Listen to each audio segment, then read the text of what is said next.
beliefs so frequently suppressed, the effects of Hurricane Katrina may be masked over, but are still actively affecting life in New Orleans.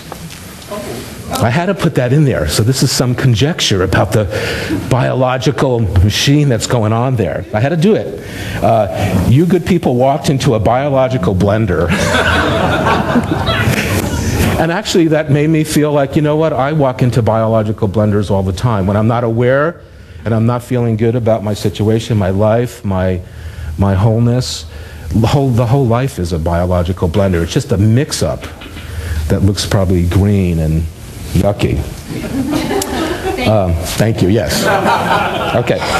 So I thought I would share that. That's enough. And then there's one other topic. I'm finishing up my list of topics I would like to talk about someday. In class a couple of weeks ago, one of my students made a really incredible comment that took me by surprise, and I tried to paraphrase back, and I don't even feel like, and he was right there to help me, and I couldn't quite express it, but he suggested, and I'm working on this one, that when we're out of sync, when we're out of sorts, when we have physical challenges or financial challenges or relationship challenges, and life is really hard, he suggested that when we get back on the path of right knowing, when we step into the path or the flow of the truth, it all becomes easy. Because the path is the source. And I'm still working on that. So it may be really tough until that moment that you step into that right knowing, but he's supposing, and I love it, that once we make that decision to step there, the path to healing will be really super easy. Because it's in sync with the source. It is the source. And I like the idea, and I'm looking for it in my life, when I enter that moment, I should feel harmony in myself. Even if I'm feeling down and sick or have a broken bone or an emotional trauma, once I step into the right knowing, I should feel that sense of harmony and ease. And I know I've had that happen, but I wasn't aware until he said that. That is really a strong concept that I want to talk more about in my own life. The path to wholeness, once you step onto it, should be really super easy. You may have to take action, go to appointments, take medications, whatever that picture looks like, but it should fall into place super, super easy because it's in alignment with your truth. It's not counter to it. Okay, so I was at a workshop in New Orleans, and these slides came from the workshop, so I didn't spend hours creating the slides that I handed out to you. But the presenter was Dr. Bernardo Montserrat from the Santa Fe Center for Spiritual Living. Now, he's been in the movement a long time, and I believe he's a licensed psychotherapist. And so he tries to bring a lot of rational scientific thinking to the science of mind principle, which I love. I'm an analytical type person. I like the theory behind things. And he presented a workshop, and he said it was a 6-hour workshop condensed into 1.5 hours.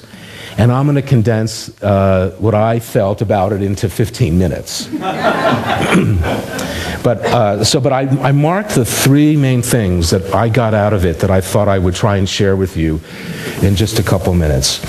And the first is that he believes that in the conscious and emotional, the conscious realm, which, by the way, I have a picture of the Science of Mind image from Ernest Holmes that shows the spirit, the soul, and the form. That's your first picture. He believes that in the conscious mind, we're on the top in our own individualized expression. There's a hierarchy of thought and feeling. And in a moment, I'm going to have you turn to that picture, and I'll show you what his hierarchy is. He believes from survival to mystic, there's a hierarchy that we move through, and when we don't really understand our lives, we can be trapped in the survival aspect of conscious thinking, which is kind of being unconscious. And we can move up the hierarchy, and actually, as we start to move, we advance up more quickly. And our intent, I believe, is to advance up to the mystical nature of who we are. And I love a message that he's going to give us in a moment that really impacted me. So first there's a hierarchy of thought and emotion, and we believe we put the two together to demonstrate our good, thought and emotion. And then he believes that there's a hierarchy in the soul level, or the law level. There's a hierarchy of the subconscious elements that affect our lives, and I'm going to review that with you in a moment. And I thought that was really impactful. My observation that somebody could actually put a hierarchical ladder to the Science of Mind illustration, that I could look and see where I'm at, and I love the idea that it can quicken as I move up in the hierarchy. So I'll show you that in a moment. And then I also love the hierarchy of the soul, of the subjective, and that I can also work through that. Am I too technical yet? That was the risk of doing this lesson, but I wanted to try. And the third thing that really impacted me is he talked about the law of grace. And the law of grace doesn't hardly appear on any charts or any, it's not a lot in the textbook, but I'm going to read you the glossary entry in a moment. And I said, oh, where has the law of grace been in my thinking? It's an amazing law. And I'm like jumping around since last week or 2 weeks ago thinking it's as important as the law of cause and effect for me. So I'm going to talk about that. So those are the three things I want to do in the next 10 minutes. Okay, so first I want to mention in the subconscious mind, we talk a lot about the law. And I went through the Science of Mind textbook through a search, and I found all the laws that Ernest Holmes talks about, so I thought I'd read those to you. There's the law of cause and effect, which we study a lot in our classes. There's the law of love.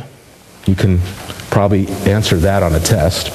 There's the law of grace, which I'm going to talk about. The law of liberty. Some of you heard the law of liberty. The law of good. The law of mental suggestion. The law of race belief. The law of mind, the law of tendency, the law of sickness. The law of sickness. What would that law be? If you believe, that's cause and effect, or the law of belief. If you believe you're sick, that's what you will manifest. That's what you'll demonstrate. It's a law. The law of health, the law of attraction. That's a pretty common one today, which I love that more people enter our philosophy through the law of attraction. And there's the law of correspondence. So Ernest Holmes mentions a lot of laws, but the law basically is the creative medium. It's the subjective mind. It's the delivering machine. It's the mechanics that manifest our experience in our life. And if you haven't heard about the law, the center part of our chart, Dr. Michael pointed to our teaching symbol, which is what this is, a couple of weeks ago.